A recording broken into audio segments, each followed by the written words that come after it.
And now, our feature presentation. The best in the world is right here, right now. Whether you like it or don't like it, pal, learn to love it. Ladies and gentlemen, welcome. All right, listen up. Now it's our time to step forward. It's time to bring the NWA back into the spotlight.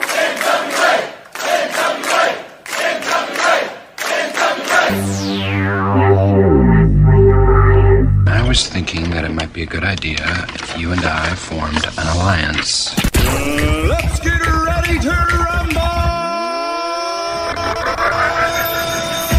Attention, everyone.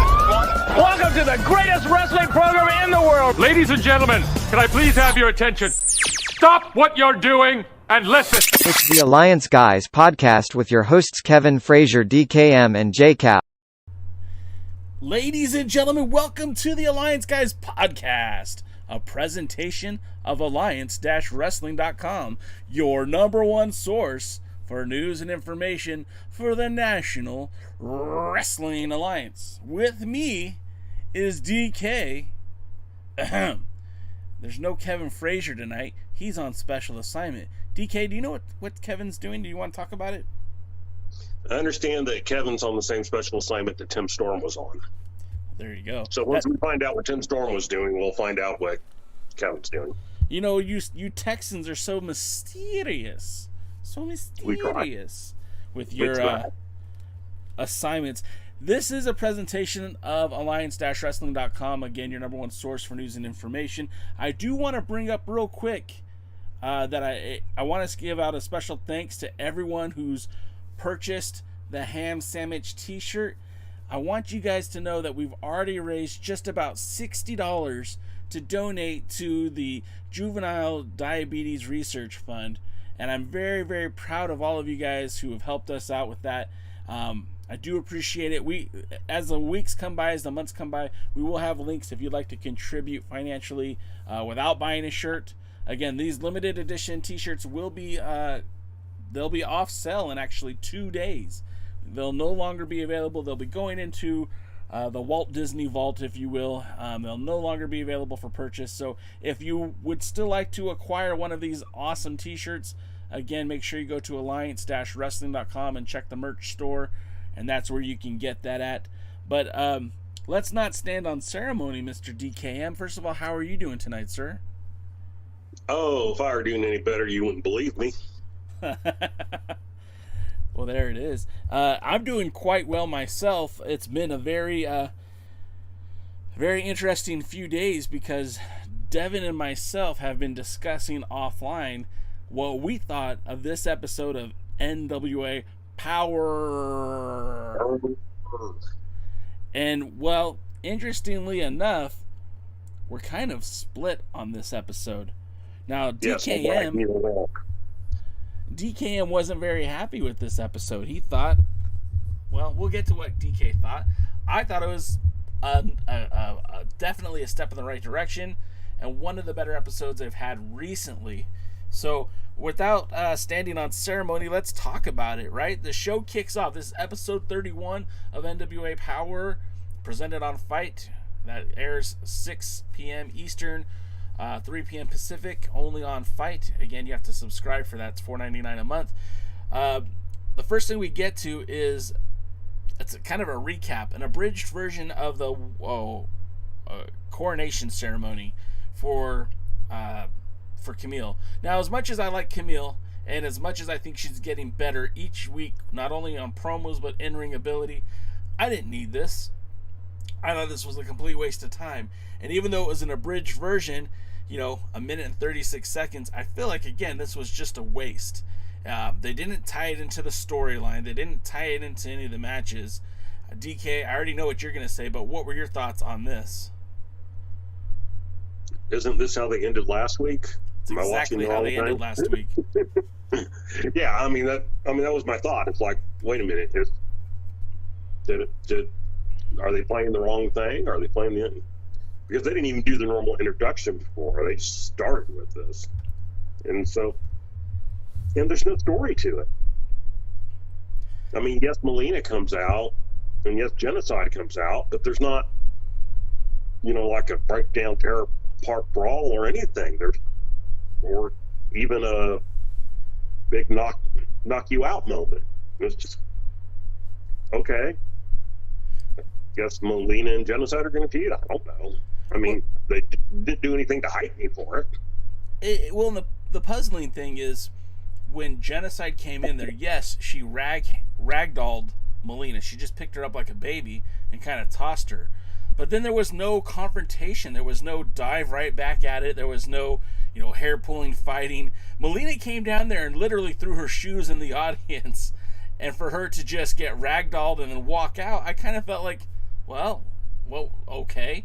Now, we knew that based on the leaks and the promos that we were seeing on Instagram and on Twitter, we knew that they were going to be in the ring together. But again, really didn't even address this this ceremony, the interruption, at all during the play-by-play. So I really felt like that was a missed opportunity.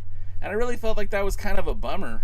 I felt like that's something that should have been noted. Oh, hey, we just got a new follower. Pollo Del Mar. Pollo Del Mar is now following us. Thank you for checking us out, Pollo Del Mar. Oh, I didn't show up on the screen. Showed up on my screen. There it is.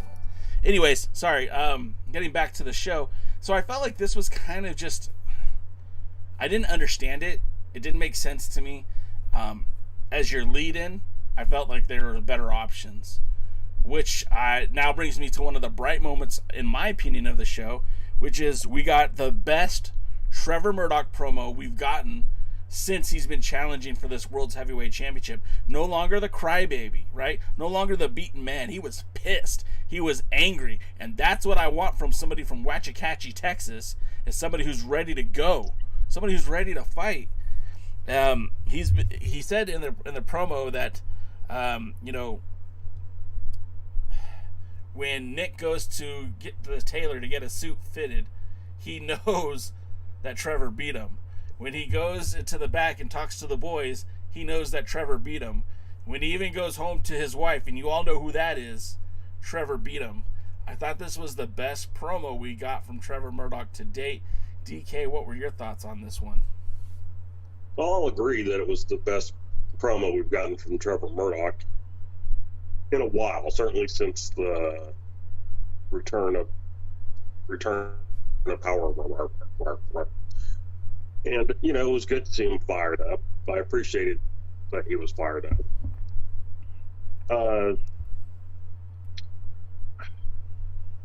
Problem is, I still don't have the belief that he's going to win the title, and if he does, it's only going to be for a short term. I mean, the problem with hot shot title reigns is they don't excite me. So that's kind of where it is. I enjoyed the promo for what the promo was, but it didn't do anything to amp me up for a rematch between them. And even if Trevor wins a rematch between them, it doesn't have me believing that Trevor Murdoch is not going to lose it as soon as they can arrange it. Even if it's 2 months later at pay-per-view, maybe he'll go through another set of TV tapings. But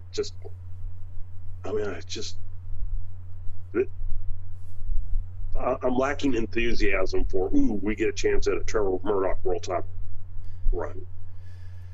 I mean, it would have been, I think the NWA kind of missed an opportunity to pull the trigger at When Our Shadows Fall to put the belt on Murdoch, because then having him have that title for, the 12 weeks of leading up to the show in St. Louis. But then again, did you want to, if he wins in St. Louis, then he wins in his backyard. If he loses in St. Louis, he loses in his backyard. And, again, the NWA seems to paint itself into a corner with its booking. And it's been doing that since day one. So it's kind of hard to say what exactly are we to expect. But I like the promo. To me, it was one of the bright spots of the show. Does it fire me up? No, it didn't fire me up, but it did make the program more enjoyable, and I liked this direction of Trevor Murdoch as opposed to the one we saw last time, who was, I had him beat. I don't know what else to do. I had him beat. So for me, I think that was a good thing. Yeah, I mean, taken in its own little world, it was a good promo. Up next, I mean, we had the coronation recap. We had the Trevor Murdoch promo, which was a great promo. Then we get Tyrus with Idol in a May segment. Now the May segments are growing on me. I think she's growing as a broadcast journalist, but this one just seemed a little weird and a little confusing because first of all, we got Idol, who last week told us to Google some sort of phrase. I don't even know what it was. This week he wants everyone to pump up your guts. I have no idea what that means.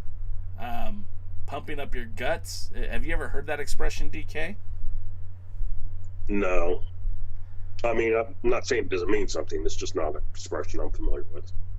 I looked it up, and it basically means to, show your guts, be tough, but it didn't seem like it made a whole lot of sense in the moment. And then, as they're talking, they get interrupted by Jordan Clearwater, who we haven't seen on television since the Nick Aldis match that never happened. And apparently he is a subordinate now for, it sounds like he's working for Black G's, who we've only seen briefly also last week interrupting Tyrus and Austin Idol. As that goes, I mean, Tyrus loses his cool and literally grabs Clearwater by the throat and just starts choking him out. Outside of that, this seemed very pointless, and again, I don't know. What were your thoughts on this one, DK? I don't care for idols, so of course, that had me want to go brush my teeth or something. I didn't get it. I mean, I didn't understand it. I didn't understand Clearwater coming out all slicked up and now working for, the other guy, Black G's, J, WXY, whoever. And one of the things that NWA needs to do a little better at is getting over who these people are and why I should care. Because quite frankly, I don't know who he is, and I don't want to just go Google it. I hate it when people tell me that. And so it's like, you got to sell me that this is somebody that's interesting and that I want to see and that there's a thing. And so far, all I know is that he wants to meet with Tyrus. Now, if this is to get rid of Austin Idol, hey, great. If it's not, and then how are he and Clearwater together?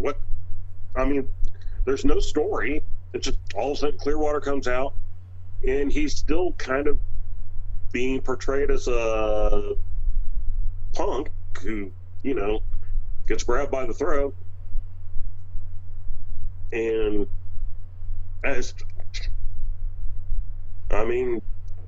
have no interest in watching those two, really, even though they're setting up the match, so I don't know what's going on. I don't know who some of these people are, and I don't know why I'm supposed to care. And that's kind of where I fell on this whole thing. Like you, I've started enjoying May more, but on this show, I didn't have a problem with her, but I had a problem with all of her segments. Yeah. You are absolutely correct on this. The segments were just, I don't know. I really feel like she's coming into her own, but they don't do her any favors when it's just unnecessary, as they have been. So I was trying to get something to play here. It doesn't look like I'm going to be able to do it. But let me try this. It's quite evident to me that Hunter, Let me see if I who can has sat now underneath erase that. Vince's learning tree, there was has a, learned a lot. Because there's many great lessons you can learn from Vince McMahon. And one of the lessons is assume that the people that are watching your show have never seen your show before. And you have to bring them up to speed every single week. And if you don't know who anybody was last night on NXT when the show started, you knew who they were by the time the show ended. Thus, I messed that up. Anyways, Bubba Ray Dudley was on the whatever show he does with Dave LaGreca, Busted Open Radio, and said that, you know, when he was growing up, he would, as a teenager, when he'd go stay with his grandparents during the summertime, you know, he'd go and sit down and watch the soap operas with his grandma. And one of the best things that they did on those soap operas was kind of just get you plugged in to who the characters were, what they were all about. And that's something that Vince McMahon and the WWE does very well. And the question that I pose to you, DKM, is that necessary? And is that something that the NWA would benefit from if they had these storylines where each week you turn on the show and you're introduced to these characters, because that's a way to keep them, I guess, in your mind. What do you think about that? Are you catching what I'm trying to say? I think so. The way I would put it is that it's important for us to understand what's going on. Look, some places can get away with just putting on shows with various wrestlers wrestling. You know, your faces versus your heels. You cheer the good guys, you boo the bad guys. You know, and there doesn't have to be deep storylines. Other places have always been more story driven. You know what's going on. And look, not everybody in the company, from the top guy to the bottom guy, needs to have a storyline, but I need to have a reason to be invested, and I need to understand what is happening. And that's where with the Black G's that it's not working for me. I can't invest because I don't know who he is. I don't know why he's there, other than talk to Tyrus, and I don't know why Jordan Clearwater is now all dressed up to represent him. And so instead of going, ooh, this is interesting, can't wait till next week to see what happens, I'm going, what? Huh? And so I don't know if I answered your question, but I mean, yeah, you mostly did. And it's something that, you know, I'm curious as to what the guys think in the chat too, because when the NWA offers these new talents, these new faces, we're not getting like packaged vignettes. They don't do promos before the show. All these characters, all these faces kind of just get dropped in our lap on every Tuesday. And I think to their discredit, like Black G's, most people who are watching the NWA, there's a good chance they never watch CZW. They have no idea who Black G's is. Well, my Google wants to talk to me, so let me unplug that real quick. They have no idea who these people are. So when you bring in Black G's, yeah, the people who watch CZW might pop. You might get a small pop from a small portion of the audience, but you know, as a fan of the NWA, I'll be honest, I've never really watched Combat Zone Wrestling. I don't really know who Black G's is. I don't really know his accomplishments. And as to what Kakushi said in the chat room, he didn't know that the NWA had a little person division. So it just is what it is.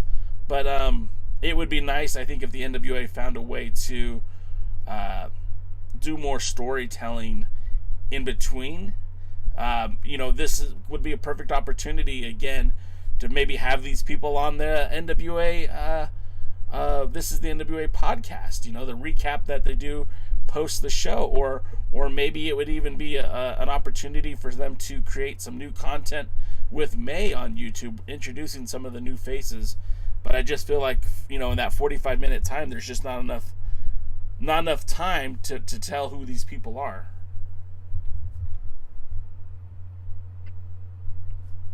Yes. So, with that being said, and Guys, we're sorry. DK is having some tech issues at home, so the video is a little bit blurry. We're doing the best we can, but hopefully it's not too bad. Kikuchi, I think, enjoys the blurred face, so he would. So it's 10 minutes and 23 seconds before the first bell ring for any match on the show, and I think that's important because that means for 10 minutes at 3:05 it was, you know, like almost 3:15 before you saw any wrestling. And I think that's kind of a problem for me as a fan of wrestling. I tune in to watch actual matches. I tune in to see people wrestle. So when I don't see it right away, you know, if this was on cable TV, I would have turned the channel. But, you know, because I pay for it, I'm stuck watching stuff that I really don't want to see. What are your thoughts on that, DK? Well, they only went, 10 and a half minutes this time as compared to like the 20 minutes they went last week. Yeah. But as we get into talking about the match, here's my problem. We had a 3-way women's match. Okay, we already know my opinion on multi-person matches. It went at 2 minutes and 22 seconds. A 3-person match, their first match on the show, introducing a new person, and it goes 2 minutes, 22 seconds with the new person taking the pin. And it was an okay match, but I can't say anybody looked really good. I didn't sit there at the end of it and go, oh, man, that was a really good match. That was something I really enjoyed. It was more like, okay, guess they just wanted to get Melina a win tonight. Well, why couldn't it have been a singles match? And I get, it's like they put in all these multi-people matches because they got all this talent or something, so we need to get everybody exposed, but they have a 45-minute show and they have less than 13 minutes bell to bell and barely over 13 minutes of in-ring action. So I don't really have anything to say about the women's match other than it was short. I'll say a little bit because I do like the way that they're building up Genocide. Even though she lost in this match, she surely was the most dominant force in the match, and he was even able to overcome the double team by the wily veteran Melina and the young upstart Kenzie Page, excuse me. I would like to see more of them wrestle. I think the match in and of itself would have definitely benefited from more time. It seemed a good way to show how cunning Melina is. It was good in showing that Genocide is a powerhouse, but again, no connection to the coronation ceremony we had last week. No continuation from, like, they didn't even bring up. And I do want to add that we know that some of these matches were taped out of order, and some of these matches were taped ahead of the pay-per-view. But it just feels like, man, the continuity really would have benefited if they could have started alluding to, planting seeds on what's Genocide's deal with Camille. Why did she come out there? And they could have done something more, right? They could have done something more, and they just didn't. So that was my disappointment in it. They could have done more with it. If we were looking at this as they are chronologically playing it, we have Genocide, Ragdoll Melina when she comes out to confront Camille. Rosa hasn't been anywhere, their best talent. And now there's a 3-way match that has Melina and Genocide in it, but nothing in the match made me go, I want to see these two go at it.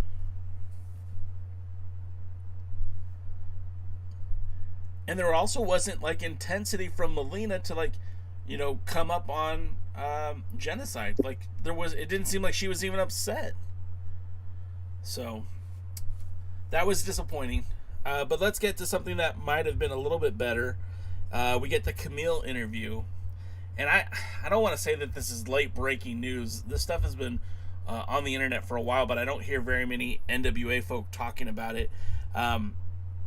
During the course of this interview, of course, Camille's upset with Melina, which it feels like they might be trying to build to that match, maybe for the pay-per-view, maybe for Empower.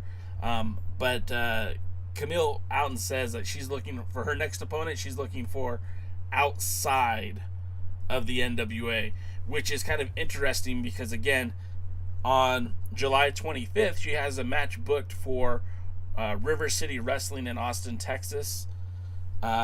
She also, on August 13th and August 14th, is being advertised for matches in the UK for Preston City Wrestling. Now, neither one of these say that they're actual NWA women title defenses, but I believe that if the plan all along was to put the belt on Camille, they couldn't have given that advertising out. I would bet you dollars to donuts that on all three of those cards she'll be defending the title, or at least have the Burke with her. And I mean, again, this promo didn't do a whole lot except for just paint the direction that she's looking elsewhere for her next opponent. What did you think of that, DK? What did you think of the promo? I thought her promo skills are still improving, so I was happy about that. The NWA has this tendency, and I don't know if they realize that they're doing it, but they put themselves down. And we've talked about that in the past. Especially with Camille. Yeah, and just like, okay, well, I'm going to look outside the NWA. Now, someone could take that in the normal thing of, well, I'm so arrogant that I don't think that there's any good competition for me here in the NWA, so I'm going to look outside to find some real competition. But the problem is, the statement, if it was said that way, which it wasn't, but if it was said that way, it would lead most people to go, outside of Rosa, she's probably telling the truth. And so, you know, the key is you have to build up your opponents. You have to build up your challengers. You know, Ric Flair was excellent at that. Paul Heyman is excellent at that. And people in the NWA, not as much. And so they need to do a better job of saying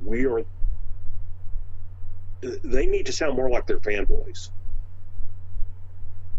in talking about how not only are we the best, but we have the best talent. Not, I need to go somewhere else outside. Yeah. And it's funny because they're talking about this Empower pay-per-view, and if you look at the roster for the women's division, it's seemingly growing, right? We had Lady Frost last week, albeit she didn't have a great match. Taryn Terrell, Melina, Kenzie Page, assumingly Sky Blue, although we haven't seen her. Of course, Thunder Rosa, Genocide. I mean, that women's division is growing. They shouldn't be, at least I think, they shouldn't be, like you said, putting it down. I mean, there's a lot of great people there. They should go with that. They should. I think, you know, our friend Jaden would always say on the old podcast that if you put down your opponent, oh, my battery's dead. Great. If you put down your opponent, then when you beat him, what does it mean?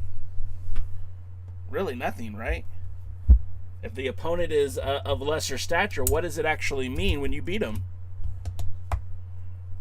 And I feel like that's what's happening with the women's division here. Oh, lovely. All right.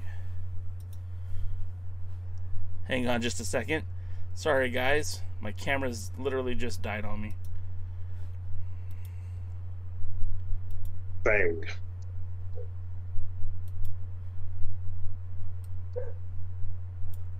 Go ahead and keep talking, DK. You're still live. They can still see you. Well, okay, sometimes, well, sort of. Blurry. Let's. This whole thing's going off the rails now. Yeah, well, that's what makes it like. Just put up a pretty picture of you and continue to talk. I guess that's what I'll do. Or any picture of you. So, what was the next thing that happened? Was that the? Now, was it the? Then we get the altercation when Sal Rinauro with Danny deals, and apparently this is for the TV title match for next week. Excuse me, a TV title qualifier match, I believe, for next week. And again, here's some more continuity issues. Sal Rinauro with Danny deals and PJ Hawk are talking about their number one contenders match with Kyle Davis, but then it's unfortunate because Colby Corino comes out. And he's pissed that he's not included in this match. I don't know why he's so upset. Even Sal Rinauro brings it up. Hey, we didn't book the match. That's just how it's booked. If you have a problem, go to the office. So, again, not really sure why that even became an issue. Yeah, I don't know. I'll be honest. I didn't care a whole lot once I saw Sal. So, sorry, Sal. Salvatore, whoever you are. And I just didn't care. Honestly, I didn't. Because the main thing I saw when Corino comes out, and at least he looks like he's, hit a gym, put on some weight, is that he, it's like, okay, so they'll just turn this into a three-way like most of the other three-ways have been. Because they love to do three-way matches. I mean, I don't take Sal Rinauro as a serious challenger. I don't take PJ Hawk as a serious challenger. And quite honestly, I don't take Colby Corino as a serious challenger. So, I mean, I think Hawk and Pope could have a good match because he's very technically sound at his young age. But, I don't know. There's nothing that... Wow. Did you change? I froze. So, I don't know. I honestly don't know. Yeah, again, it just feels like, number one, when you don't have the continuity, I mean, things get confusing. It felt like this just didn't make sense, that you bring out Colby Corino to intervene, to talk, to interact, but with all that being said, this was setting up a match that isn't even happening, not on this week's program, and it didn't even really indicate that this match would be happening on next week's program. So it just, I don't know. This is the kind of stuff that they need to be fixing. This is the kind of stuff that they would benefit from having a better editor, someone that's going through and cleaning this stuff up. So we get all this talk for a match that's not even happening. What we get is a match between Aron Stevens and PJ Hawk. Now, I like PJ Hawk. I think he's a very talented kid. I think he's got a bright future in front of him. I know that our friend Kevin Frazier is very high on him, but ultimately he's still very new to the show, and as a singles competitor, he's not very, he isn't well established. They kind of painted this match as like, this might get them an opportunity for the tag team titles, and so they wrestle a very fundamental match. Aron Stevens is definitely putting on his working boots, and he and PJ Hawk have a nice little match until we get La Rebellion out to the ring, and Bestia 666 and Mecha Wolf intervene in the match, first attacking Stevens and then PJ Hawks, only to be saved by Luke Hawks. And then, while this is going on, then you have Kratos, a lack of Kratos, and Stevens on the floor, injured. Again, the match itself was good until the conclusion, but you have to kind of rate the match in its entirety. DK, what did you think of this match?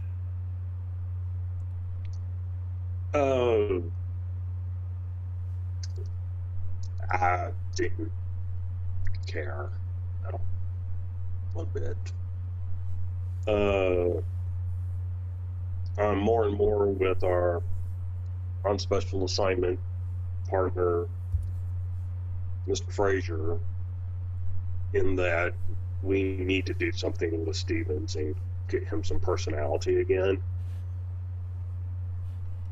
Hawx looked good. The little parts he was that they gave him to look good. The match went 3 minutes and 13 seconds. Did they bill it as an exhibition? I don't. They did not. Fortunately, they did not call it an exhibition. Okay, so it had that feel to it, and then they,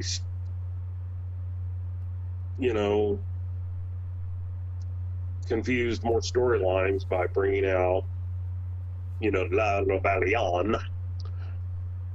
And, I understand that they would want a world title match, but we're kind of getting lost again in this. Are they heels? Are they faces? Are they, am I supposed to cheer them? Am I supposed to boo them?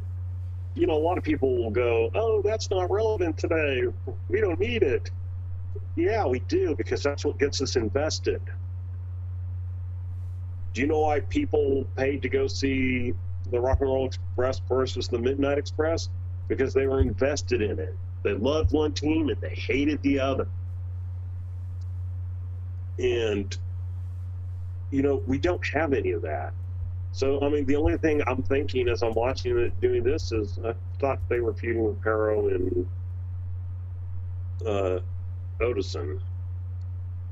It just didn't do anything for me. It's like I understood, but it didn't work.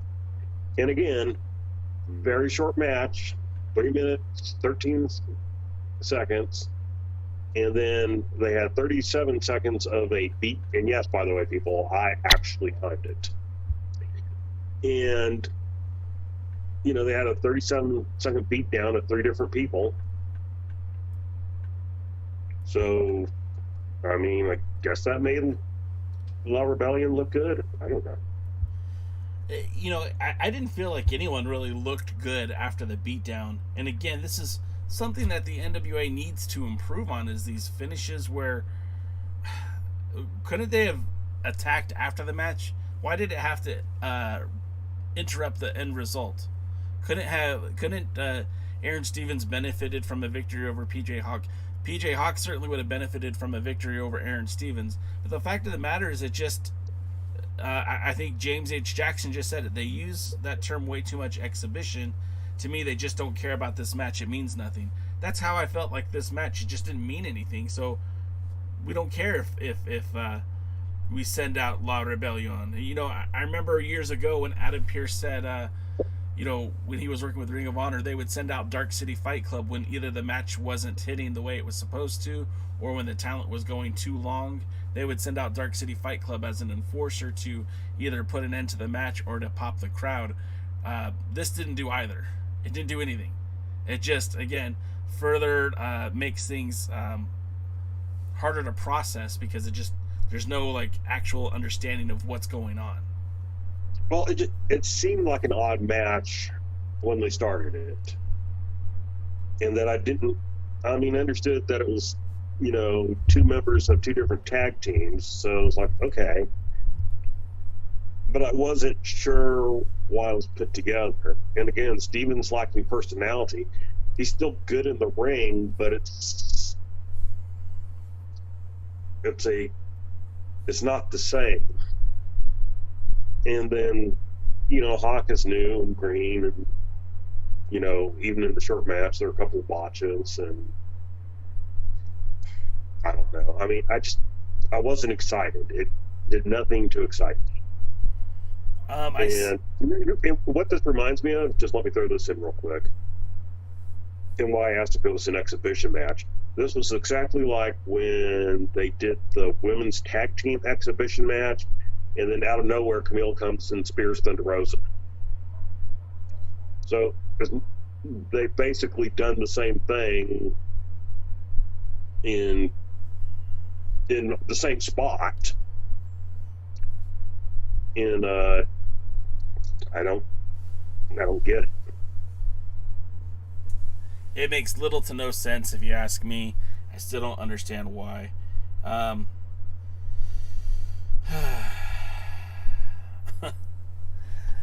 But that brings us to the next point. That brings us to the next match.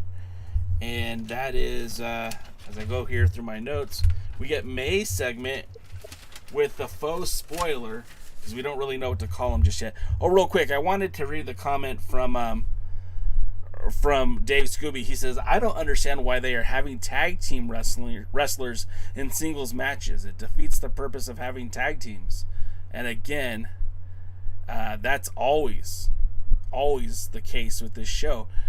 They hate tag teams. They introduced the end, or excuse me, they introduced Paro on a pay-per-view and then brought his tag team partner in later, only to have Paro the following week or two wrestle in a singles match and then put them back together again. It just doesn't make sense. The whole that's where we talk about this NWA booking, is there's so much nonsensical stuff. It just doesn't make sense. Now I know there are NWA fans out there who are going to just say, yeah, this was a great show. I was there. It was great. It's not great. This show had a lot of things that were good about it. But this, the way they're booking it, well, and I don't want this to be this, I don't want to beat a dead horse about it, but it just doesn't make sense. And if you can make it make sense, enlighten me, please. Well, people who are there live, especially when they're taping the way they're taping or they're doing stuff, you get caught up in the moment. I mean, look, I've been to bad shows where the crowd still cheered and booed and everything like that, because you're there and it's just kind of exciting, and it makes it more exciting that, when you're active and part of it. So I understand that, but I'm watching this. I'm paying for this because I re-upped my subscription after last week, because kind of like Kevin said, I'm doing this just so we can do the reviews. And I want more than what they're giving me. They're giving me an infomercial. Infomercials, when they pay money for time to try and sell me something, and not I pay money so that they can try to sell me something. And Jay Cuckoo for Cocoa Puffs wants to know if one of your daughters turned heel on you, and that's why you got that bruise on your eye. That's just my face. You didn't get smashed in the chair? Nope. Okay. I think that's called an aging spot. DK, you know more about those than I do. Yes, and I got plenty of them. So anyway, did anything else happen on the show? Because I might have fallen asleep at this point. Yeah, I mean, there's a few more things. And again, I don't want us to turn into, hey, these guys hate the NWA, listen to them bash, because, I mean, there are things about this episode, this particular episode, that I did enjoy. But I am going to point out the stuff that I thought was nonsensical, and you just have to.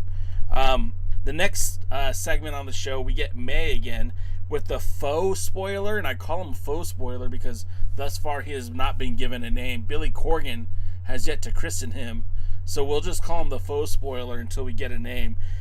And May's asking when he's going to get his first match, and he's very calm, cool, James Bond-esque, or wooden and laconic, whatever you want to say. I will wrestle when Billy Corgan tells me to wrestle. This brings out Slice Boogie and Marche Rocket, who I guess are a pair now since the pay-per-view. I guess now they're the new tag team. Mims has been replaced. And Slice Boogie is, I think the kids call it talking mess, talking trash to Mr. Faux Spoiler, but they don't even make eye contact. The Faux Spoiler never breaks contact with the camera, and Slice Boogie looks like he's looking at somebody across the room. I mean, it was kind of a funny segment. Hearing Slice Boogie talk trash, I thought was at least compelling, but it just didn't feel like that even fit with this show. It didn't even feel like that was fitting in with the narrative that they're trying to push. And if this is William Patrick's golden child, why is he letting Slice Boogie come out there and talk trash about him? Again, just doesn't make sense.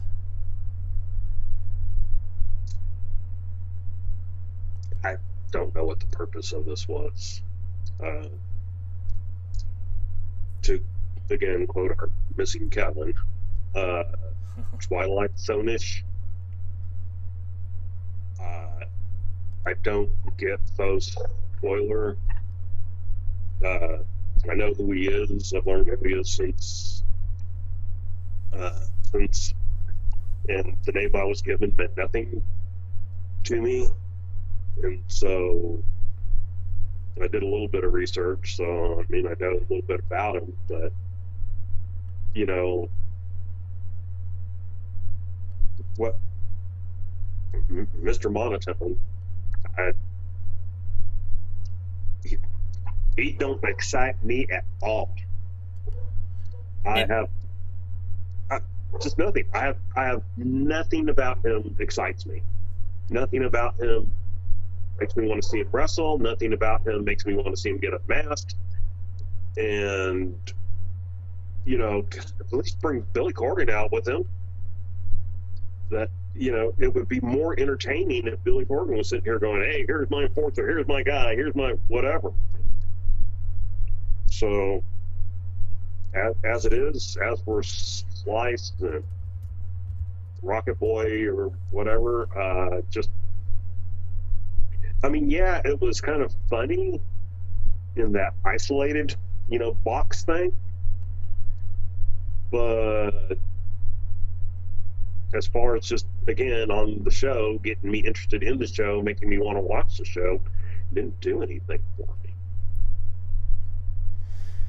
So not doing anything for you comes up, welcome to the show, Brian Rosa. Thanks for checking us out. Brings up the national title match, the qualifying match. And I don't see, again, we talked about a lack of explanation for things. So we know that Chris Adonis abdicated the title. We know that Chris Adonis left the national championship so that he could pursue an opportunity for the World's Heavyweight Championship. We know that he's rejecting these claims because it's just bureaucracy and Billy Corgan shenanigans. None of this is making any sense to me, by the way. And then we get fast forward to this national qualifying match that, again, they really barely even talked about. I mean, it seemed like it slipped out of Tim Storm last week, and here we have our first qualifying match. But are we getting a full-fledged tournament? Or are these triple threat matches determining number one contenders? I mean, we don't really know, and they haven't explained it. They've done a shit job kind of putting over the national title. It just doesn't make sense. And like Terry McDermott just said, another three-way? And I know, DK, you're not a fan of the three-way matches, but is this going to happen again next week too? We're going to have at least one more three-way match, and it sounds like we're going to have two three-way matches, both matches being qualifying matches for titles. And this is just, again, why can't we have some more coherent booking? Why can't someone put some thought into this? I mean, you have 12 weeks of programming before you go to your next pay-per-view. Why couldn't they have built this up over the next 12 weeks and made it seem meaningful? I mean, let's not forget that this match tonight or on Tuesday night with JTG and El Rudo is going to be Fred Rosser's probably his last match. I mean, I didn't go into the spoilers, but unless there's another thing they're going to do with Rosser in the next couple weeks, he's now exclusive to New Japan Pro Wrestling. So again, all of this is just disappointing.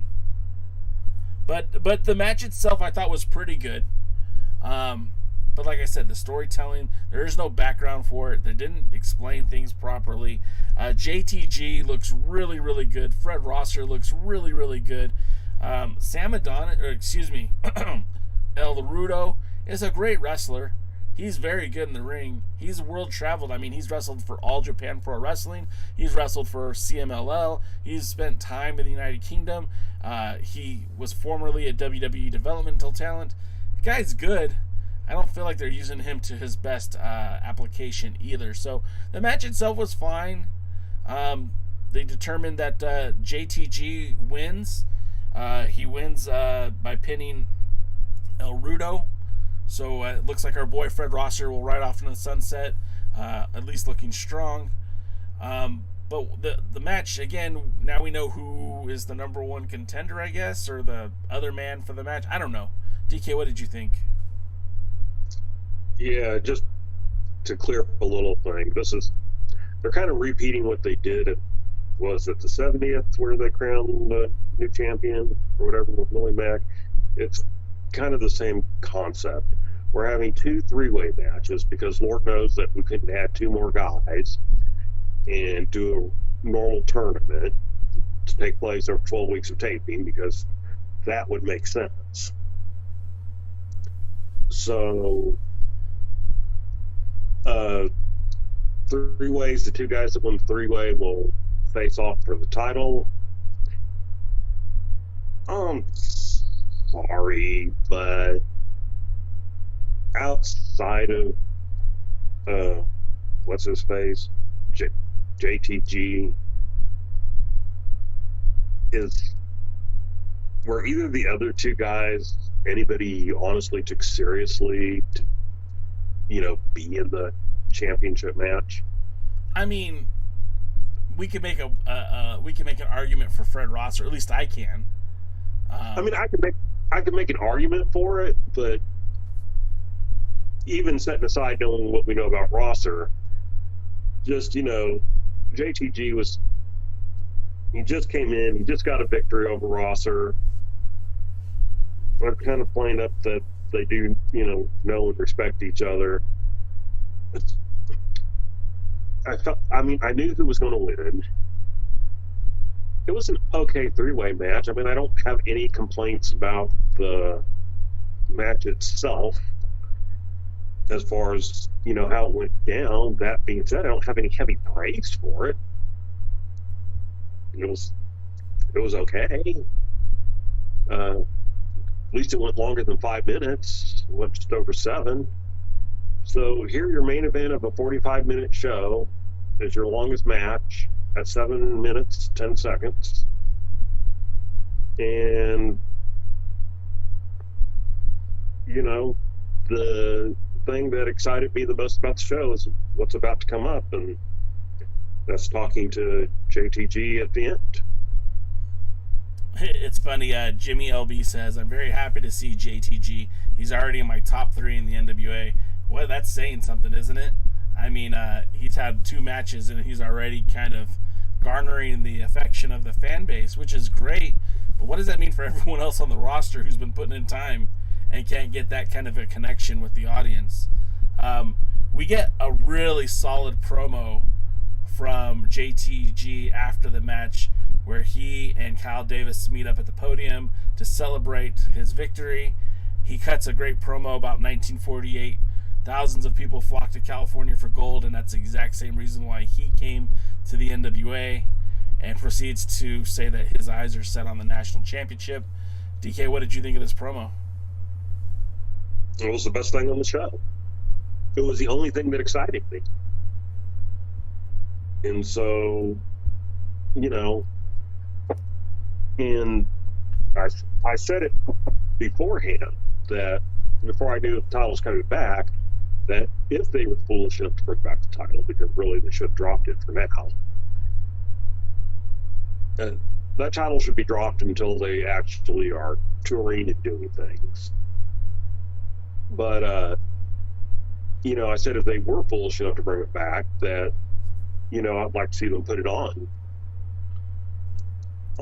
Jay the G. And, at least there's an opportunity for that to happen.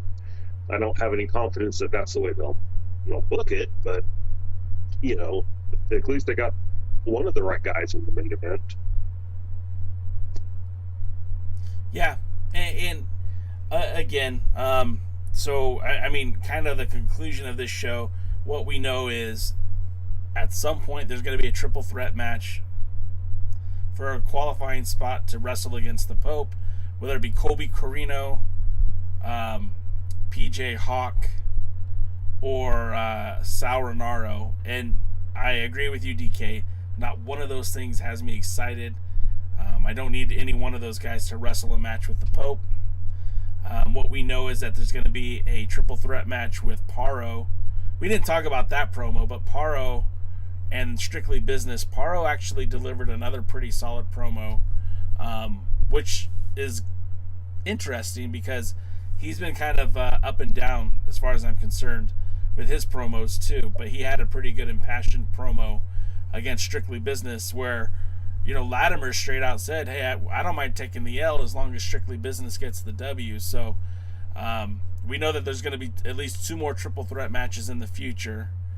But all in all, you know, the show, it's kind of funny because when I watched this show, I felt really good about some of the stuff I saw. I was very happy with Trevor Murdoch's promo. I was very happy with Paro's promo.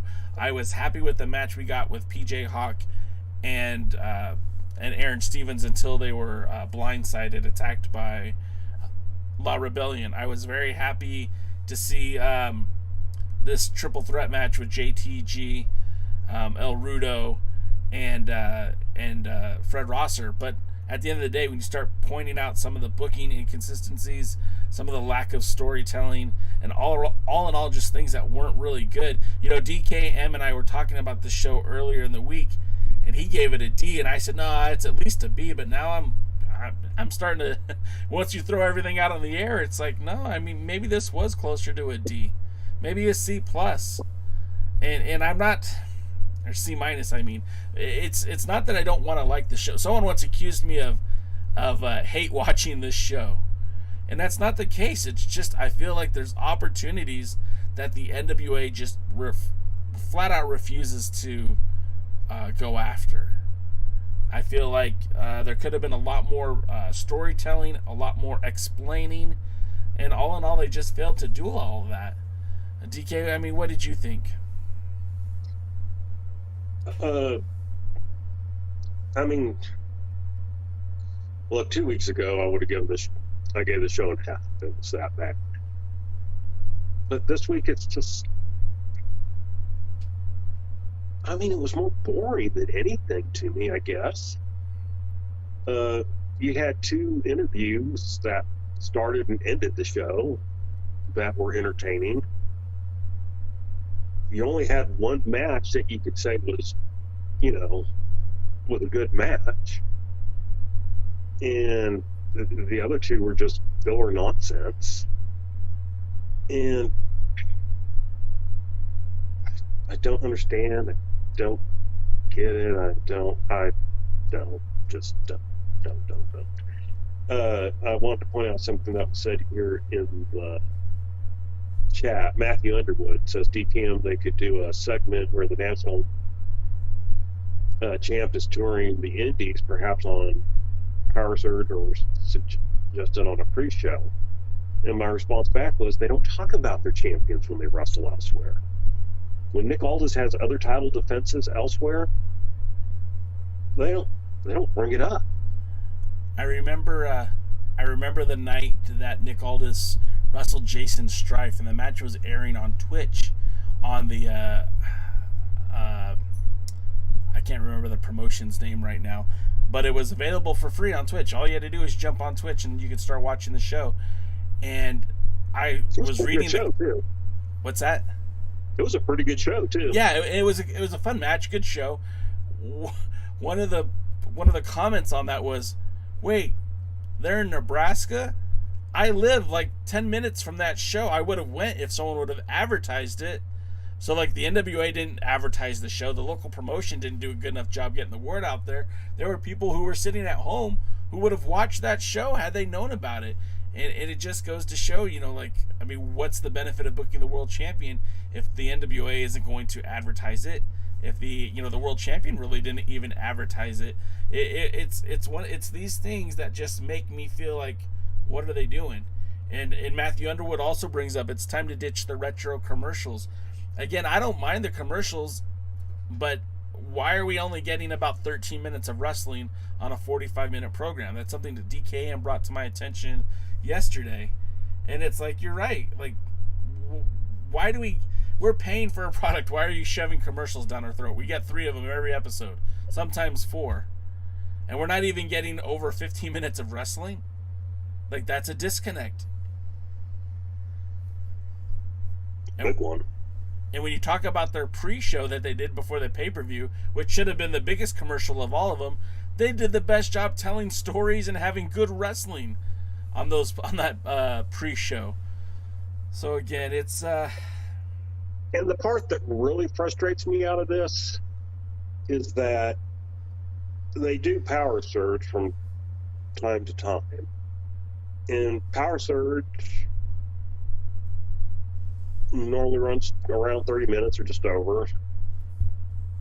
They do the interviews, they do a few recaps, and they have one match. So why do we need, in a 45-minute show, why do we need 30 plus minutes of non-ring action? Look, this isn't the pay-per-view. I'm not expecting necessarily match after match after match. It is an opportunity for them to sell with the promos and stuff like that. But it should be a good 50-50 mix. I mean, there's no excuse to only have 3 matches.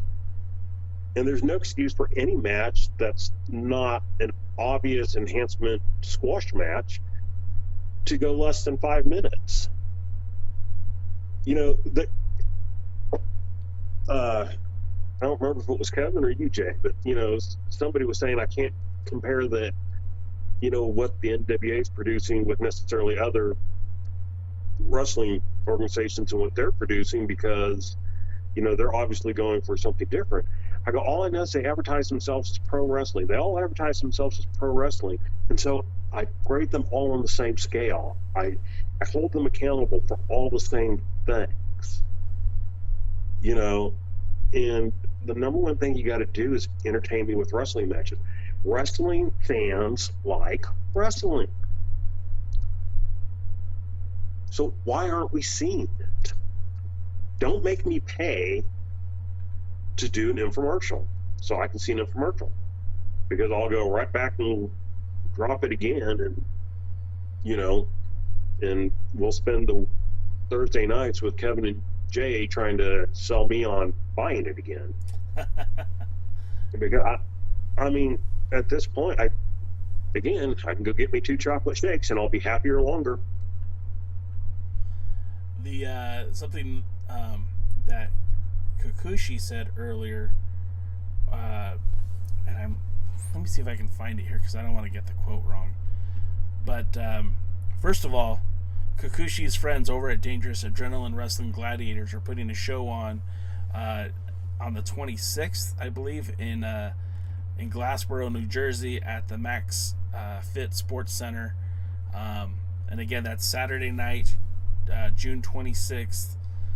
They're going to have a unification bout for their dog champion. The interim champion will be facing the reigning champion. You're going to see some good action if you go to that school. Go to that event. And of course, you can check out Dangerous Adrenaline Wrestling Gladiators online, dogprowrestling.com. They have a YouTube channel. They're on all social medias. They actually put out a lot of fun stuff on their YouTube channel. They have some good matches. You guys want to see some good wrestling, you can check that out. But I can't see the quote that I wanted to use, but essentially, if we're paying for a pay-per-view, we should get something that we want. I think that Dangerous Adrenaline Wrestling Gladiators puts on wrestling that they know that their fans are going to want. I think the NWA is putting on wrestling for maybe an audience of 1. And if you happen to like it, great. And if you don't, oh well. And that's not how it should be. They should be trying to appeal to even the lowest common denominator. that the wrestling that they're putting on should appeal to both DKM and to myself. It should appeal to you guys in the chat. It should appeal to anyone who wants to watch it. And so far, I feel like they've had a difficult time doing that. So, you know, I guess there's not a whole lot more to say. Do better, NWA. Do better. If you're going to cut a promo, if you're going to give us a 5-minute promo and make us care about a match, then deliver the match. Don't give me something else. You know, there's just so many things to complain about. And I don't want to be that guy. I don't. I enjoy looking for the positives. And again, I was very happy with the Trevor Murdoch promo. I can't wait to see what they're going to do next with him. I was very excited to see JTG in that match. He's advancing to the national championship. Very excited to see what they do with that. Outside of that, you know, we've got 2 triple threat matches coming either next week or soon. I don't know. I mean, I don't have anything real positive to say.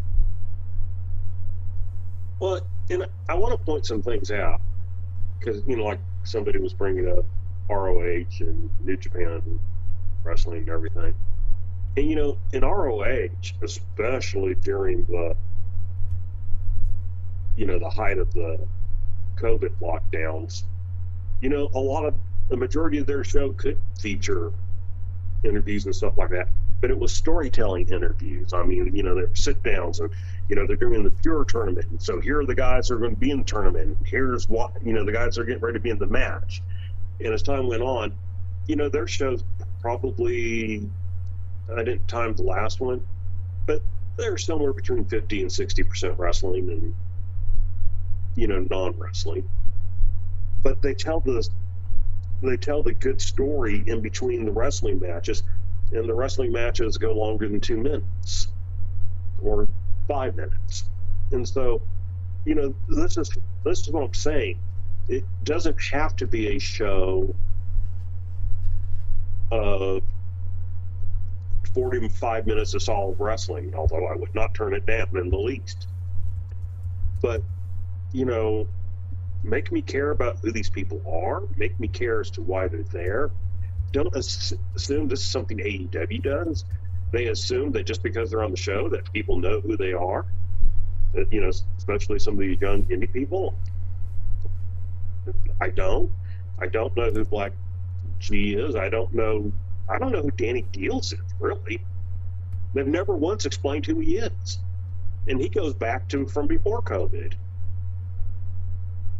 You know, I don't know why he's there. I don't know what his purpose is or his goal. There are some wrestlers that are the same way. I will say one good thing about this episode. There was no Nick Aldis interview. But there's also no Thunder Rosa. So, I mean, it's almost like they were going through the lineups and just said, yeah, I guess we'll have a throwaway show, and this one will be it. Man, I hope you're right, though. I hope this is the throwaway show. And I hope next week we get something a little bit better. But, yeah, man, I feel kind of defeated right now because you could ask DKM. I was very positive about the show, but, you know, as you start saying things out loud and you start looking at it honestly, realistically, it wasn't that good. So, I don't know. I think that should do it for us now, guys. I think we've beaten this horse to death. I don't think it's gonna come back anytime soon. What I do want to say though is I think in the coming weeks you're gonna see a few programming changes. We won't be here on July the 8th. We're gonna be missing that episode. So for you guys who check us out that week, we won't be here. No word yet if we're gonna do a makeup episode. Maybe we'll just skip it all together. If it's a good show, we'll do a makeup. There you go. Of course, DK, how could folks follow you on social media? Why anybody would want to follow me, it's beyond me, but if you do, it's at DKMFWTX.com. Send out, drop the .com. At DKMFWTX. and I just tried to write roasted and it came out toasted. So anyways, my name is Jay Cal. You can follow me on all social medias at the Alliance blog. That's where we talk about wrestling. We talk about the NWA. You'll see pictures on Instagram and videos. If you go to TikTok, you'll hear some of my snide remarks and dad jokes. If you go to Twitter, you'll see some of my honest, genuine wrestling takes about the NWA and Championship Wrestling from Hollywood, United Wrestling Network. If you go to Tumblr, you're going to see posts that are a couple weeks old, a couple months old. I don't really update that regularly, but you can follow me there. This podcast, if you prefer to listen to it as opposed to watch it, can be found on all podcast platforms. That includes Amazon, Google, and Apple. So I do appreciate you guys just hanging out with us this week. Hopefully our friend and former World Junior Heavyweight Champion Kevin Frazier will be with us next week. And hopefully my camera won't die in the middle of the show next week. But until next time, we'll see you guys at the matches.